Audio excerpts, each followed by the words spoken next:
Hey class, I just wanted to share a couple of things with you about the skills review. One reminder, one way to apply something differently to create the effect that you need to create, and one new thing that's a piece of cake. Alright? So first of all, on the Photoshop layer, in the first section it says modify type, and on number 6 it says use the transform. So just in case you've forgotten, we did that I think last week or the week before. But to transform, you just go to Edit, Transform, and I believe they are telling you to use, they don't say which one. So I used this on some of the assignments. I used Skew. Some of them I used Warp. I used Warp a lot because it's a lot of fun. Alright, so there is one reminder. Edit, transform, and then whatever they are asking you to do or whatever you choose to do. Alright? Okay, so that's one thing. The other thing is that they want you to, they're going to have you do the screen back type with imagery, and the chapter showed you how to do that. The chapter also showed you how to do the faded effect. But what they did not show you how to do is how to do a burn. And I'm trying to find exactly where they said to do the burn.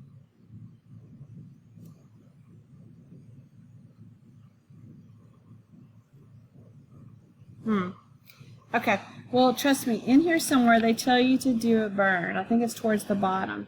So the burn makes a more saturation on a picture. So if you click on the backdrop layer, they tell you to burn behind the charge layer.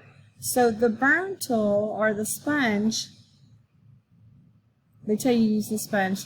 Usually the dodge tool is there. So you're looking for one of these three tools, and that's where you go. That's the burn tool.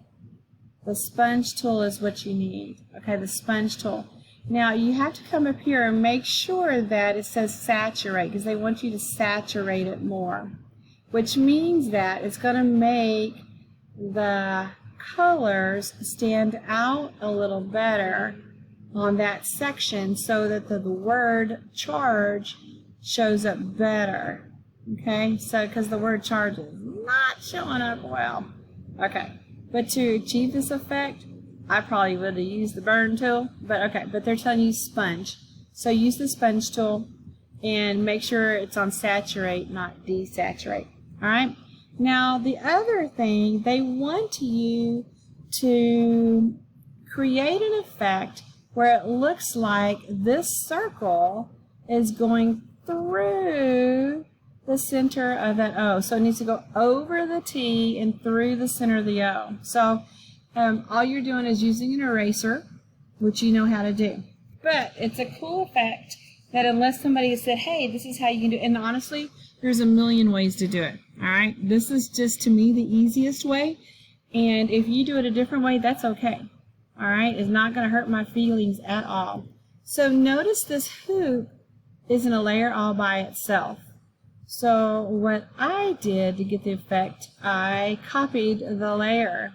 All right, then I moved the copied layer above my Photoshop layer. Cool? All right, now all I have to do is go erase the stuff I don't want. So my erase tool, you click here. You can choose whatever you want, whatever seems to work best. I chose something soft, so it's not so obvious. I chose a lighter opacity. Y'all play with it however you want. So what you want it to look like it's going over the T and through the O. So I'm just going to erase the stuff that is on the O. And I might make it a little bit, and you can play with it. So I'm going to change my opacity Let's try this. And the reason I'm not real good at this is because I do extremes, because I'm not the world's most patient. But all I'm doing is drawing on where my O is. Voila.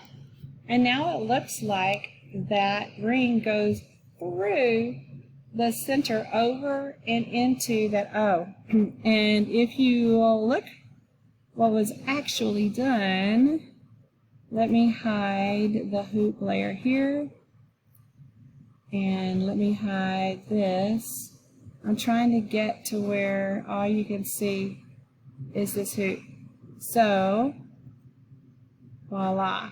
So you can see where it's missing through here. All right.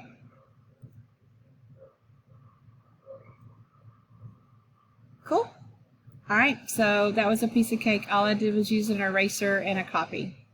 Okay. Y'all have fun with this one.